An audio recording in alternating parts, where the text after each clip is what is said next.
Сиздерге Москвадан кирди чыкты кызматын көрсөткөн тажрыйбалуу айдоочуларды сунуштайбыз. Жолго чыгарда документти чорнойдон текшерип, баарын бүтүрөбүз. Өзүбүз без пересадка алып кирип чыгабыз. Толук маалыматты төмөнкү номерлер аркылуу Бакыт мырзадан алсаңыздар болот. 8964 655 35 90 8977 852 00 81 24 саат байланыштабыз.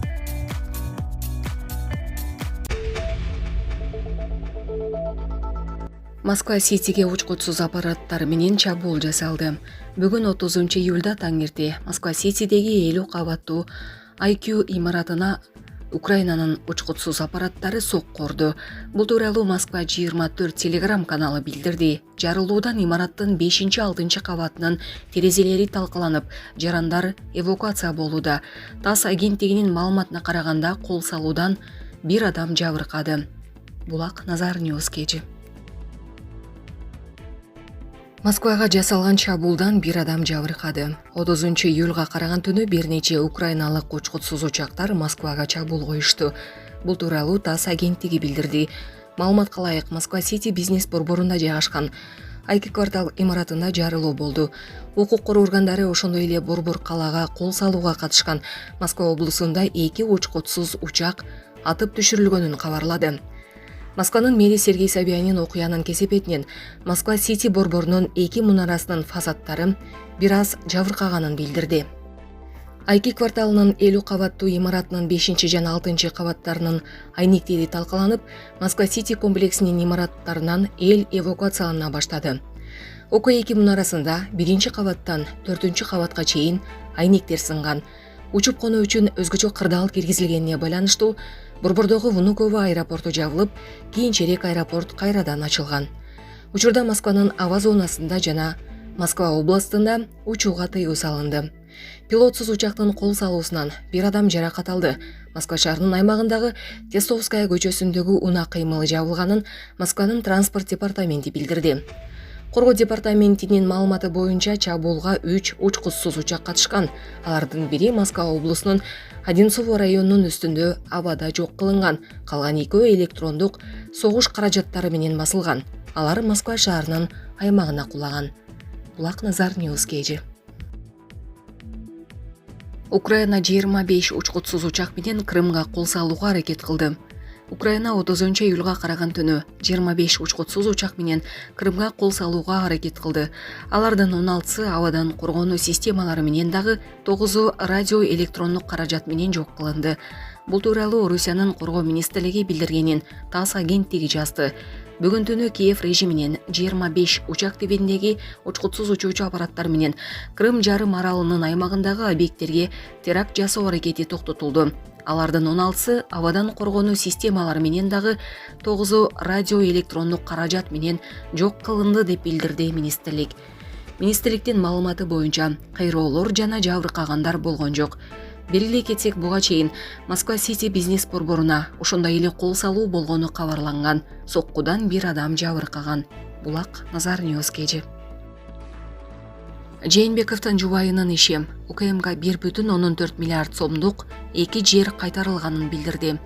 Саясатчы Равшан Жээнбековдун жубайы Салкынай Алимбаева жана айрым кызмат адамдарына козголгон кылмыш ишинин алкагында мамлекетке 1 миллиард 464,3 миллион сомдук 2 жер кайтарылды.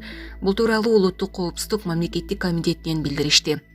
Маалыматка караганда буга чейин УКМК акчалай сыйлык үчүн Бишкектеги кымбат баалуу жерлерди ижарага алууга шарт түзгөн айрым кызмат адамдары менен жеке адамдарга карата кылмыш ишин козгогон. УКМКнын маалыматы боюнча Равшан Жээнбековдун жубайы Салкынай Алимбаева мамлекеттик органдарда байланышы бар экенин айтып, бизнес өкүлдөрүнүн ишенимине кирип, жерди ижарага берүү боюнча аукциондо жеңишке жетүүсү үчүн алардан $500,000 алган. Алимбаева инфосистема мамлекеттик ишканасындагы байланыштары аркылуу сөз болгон бизнес өкүлдөрүнө 2 кымбат жер тилкесин ижарага алууга шарт түзүп берген. Аталган факты боюнча Салкынай Алимбаева менен бирге бул ишке тиешеси бар инфосистема ишканасынын жооптуу адамдары жана башка жарандар кылмыш жоопкерчилигине тартылган. Тергөөнүн жүрүшүндө көрүлгөн чаралар менен экспертизанын корутуусуна ылайык баасы 1 миллиард 464 миллион 383 миң сомду түзгөн жер тилкелери мамлекетке кайтарылып, келтирилген зыяндын орду толугу менен толтурулду деп айтылат маалыматта. УКМК аталган кылмыш иши боюнча тергөө дээрлик аяктап калганын, жыйынтыгы тууралуу коомчулукка кошумча маалымат берилерин билдирди. Эскерте кетсек, Салкынай Алимбаева быйыл май айынын аяктарында кармалып, 24-июлга чейин камакка алынган. Жакын эле 21-июлда сот аны дагы 2 айга камакта калтырган. 26-июлда жергиликтүү басылмалар жазгандай, 7-июлда Алимбаевага операция жасалып, ал ооруканага жаткырылган. Салкынай Алимбаеванын жолдошу Равшан Жээнбеков былтыр октябрь айынын аягында Кемпир-Абад иши боюнча кармалып, учурда тергөө абагында камакта отурат. Булак Назар Ньюс KG. Ысык көлдө эс алуучуларды сүйрөп жүргөн катер сууга чөгүп кетти. 29-июлда Ысык көлдө эс алуучуларды сүйрөп жүргөн катер сууга оодарылып калды. Бул тууралуу облустук милициядан билдирди. Маалыматка ылайык, милицияга Пристань-Пржевальск айылындагы көл жээгинде банан үйлөмө баллонун сүйрөп бара жаткан катер ала салып, көлгө чөгүп кеткени, баллондо отурган 5 эс алуучу көлдүн жээгине сүзүп чыгышканы тууралуу билдирүү түшкөн. Окуя болгон жерге дароо тергөө ыкчам тобу жөнөгөн. Саат 13:50 чамаларында катердин ээси 37 жаштагы жаран эс алуучуларды баллон менен көлдүн үстүнөн сейилдетип бара жатып, кайыгын чукул буруп жиберген. Натыйжада катер ала салып кеткен. Катердин ээсин жана 5 эс алуучуну суу транспортунун башка ээлери көлдүн жээгине алып келишкен.